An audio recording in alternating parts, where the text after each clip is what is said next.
back to the Glazov gang. I'm Nonie Darwish, and our guests are, again, Karen, Michael, and Borek. Thank you again. Let us talk about the media.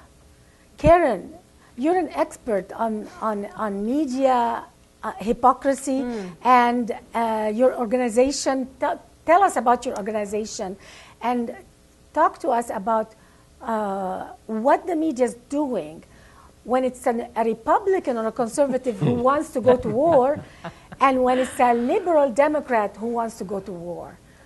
The difference is so noticeable.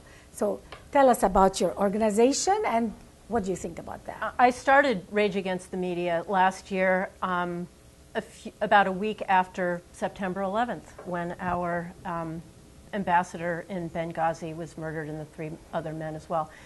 The media absolutely dominates the reality that we all live in. We think we know what's actually going on, and they're fabricating all kinds of false narratives that I still know people who believe that what happened in Benghazi was due to a YouTube video, and they just won't get rid of that because it's what the media told them. So parties, the conservatives can say whatever we want, the liberals can say whatever they want, but the media is going to tell a story that suits their purpose, and until we get a grip on the media, we just don't have a chance of getting the truth out. So what I've been seeing lately, of course, the difference between how they're treating this war, lead-in to war in Syria versus what they did with Iraq it is absolutely mind-boggling. They're forgetting that before we went to war with Bush W, we were not in fact at peace with Iraq. We were in a conditional ceasefire for a couple of years. That ceasefire had been violated countless times. There were something like 16 resolutions against Iraq. They had rejected the UN weapons inspectors. Their entire foreign policy was based on hatred of the United States and Israel. Yes, they did have weapons of mass destruction that we're finding now in Syria. They had used the same gas, crossing that same red line that Obama says we ought not to cross, but they in fact had crossed it. One thing after another out of the UN. Eventually somebody had to say, you know what, we can't just continue allowing this to happen, and we created a coalition and went in. Nobody remembers that. Now, 3 days after gas was used, again, as horrendous as it is, we're screaming about war.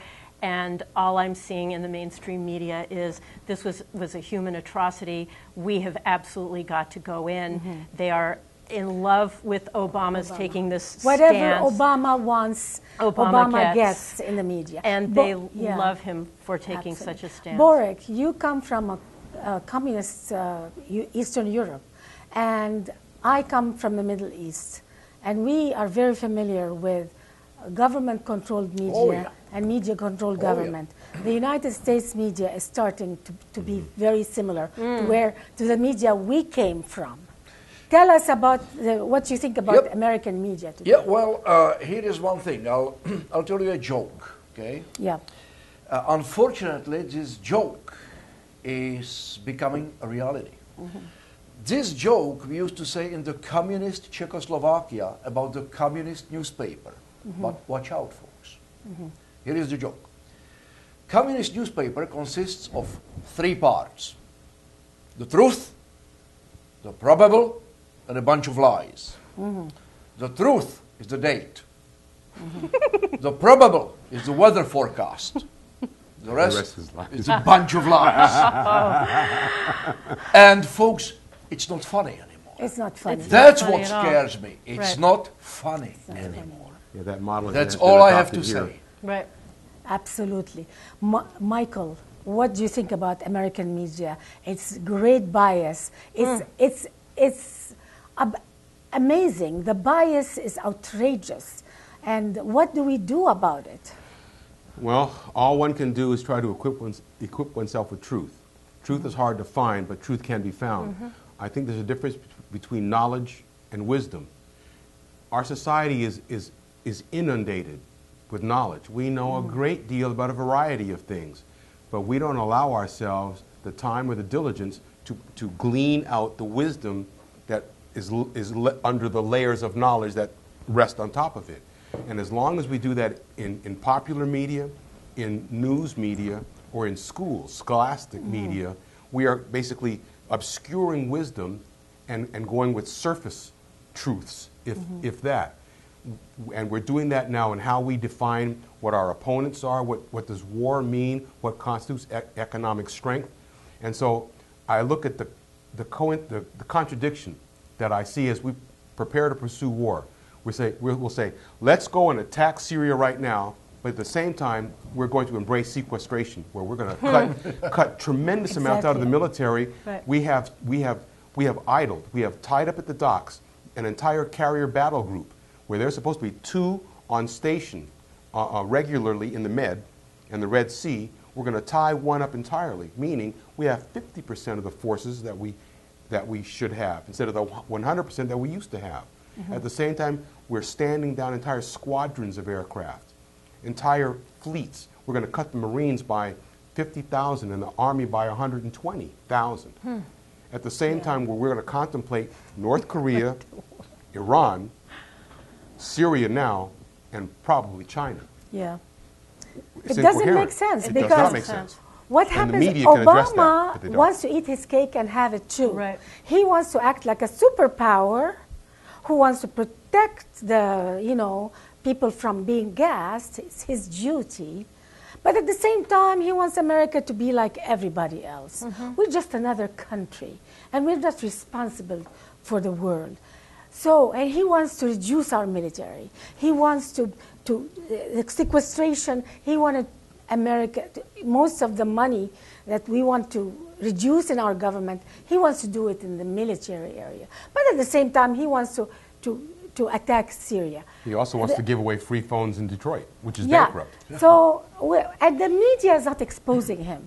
Right. And the media is no longer acting like media. The Right. media in America is acting like it's another part of the government. It's the fourth segment. I would disagree with that. It's competing. Media is really acting more as an arm of the Democratic Party. Exactly, which is Yes. part of the Which government. is shielding, the shielding, media is doesn't- taking sides. yeah. If I could use maybe a different analogy, I think Yeah, of a it's becoming, it's really competing on being the head of the Democratic Party. Okay, I can buy that. A It's progressive not- agenda. Yeah, but it has its agenda, and it doesn't Yes. want only to admit that its agenda is liberal Democrat. It wants to hide it and then pretend. And so it's not acting like, okay, we're biased, You're and this is our suggesting the media is bias. dishonest? Unfortunately, I wish it was not dishonest. I wish it would just say, okay, we are a leftist-leaning Right. station here. It's- CNN, we're leftist-leaning. Admit it. Let me tell you But they one are more. not admitting it. Let me tell you one more joke, which unfortunately is becoming reality very fast Yes. too. Uh-huh. Back in the communist Czechoslovakia, we used to joke about Russian, Soviet major newspapers. There were Pravda and Izvestia, which means truth and news. Okay? One newspaper was called Truth, one was called News. We used to have a joke, what's the difference between truth and the news? Well, no difference. There is no news in the truth, and there is no truth in the news. Right. Yes. Okay? So now make your choice: CNN, ABC, CBS, MSNBC. But, But see it's the so much difference worse. between our where we came from, where the Eastern Bloc and Muslim countries is most of the population don't believe in the media anymore. But unfortunately, in the United States, still there's a big sector of American society that's really, they watch TV and they think everything is a They truth. don't And know it's yet. Yes, that's true, but They that's don't not know all. yet. That's true, but that's not all. Yeah. In a free society like as ours, a republic, the stability and direction of the society is dependent upon a knowledgeable, well-informed electorate. Absolutely. Exactly. And if the news that is conveyed, if the information that is conveyed, not merely through the news, but through the schools, through popular media, if that news is not honest, is not straight and objective, but slanted, then the voter, the juror, the investor cannot make a sound decision because everything he's basing upon is skewed in some way. And it tilts every decision or every path taken in a dishonest way. Well, this is exactly why we started this organization, was exactly to fight that. If we are going to be self-governing, we cannot do so without an informed populace. But it's not only that they're biased, and it's not only that they pretend to be objective, which is a huge part of the problem. People really feel if they spend all day Sunday going through the New York Times, they've dedicated themselves, they really feel they're informed, which is a travesty, but also it's worse than the media where you came from because it's voluntary. These reporters have decided to be a propaganda arm of their own volition. It's shocking. Let me ask Karen one thing. There is this Pulitzer Prize, right? Your organization should starting awarding, instead of Pulitzer Prizes, Joseph Goebbels prizes. He was a master of propaganda. It would be a tie across 1,000.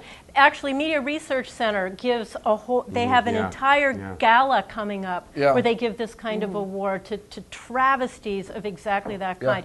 At our rally, we just had a rally, we were giving awards, Cheryl Atkinson for being one of the few in the mainstream media to report on anything, and James O'Keefe for being one in the new media for coming up with content that we all need to be made aware of that nobody else is covering. But yeah, no, you're absolutely right. Well, before we end, I'd like to discuss one last topic with you, and it's the topic of voter ID.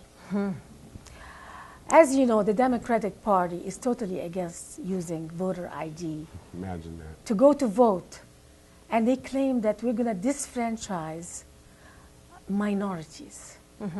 The same minorities who cannot go and cash a check from the bank without a photo ID. The same minority that cannot go and ask for food stamps without voter ID. These are the same people who cannot go into any government building without a photo ID. Why is the media allowing this joke?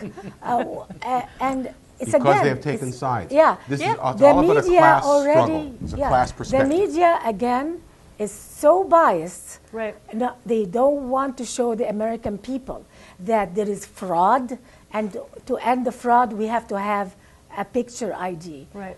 What do we do? How do we take out this propaganda tool that we are racists because we want photo IDs? Right. Borek. Provide free photo ID.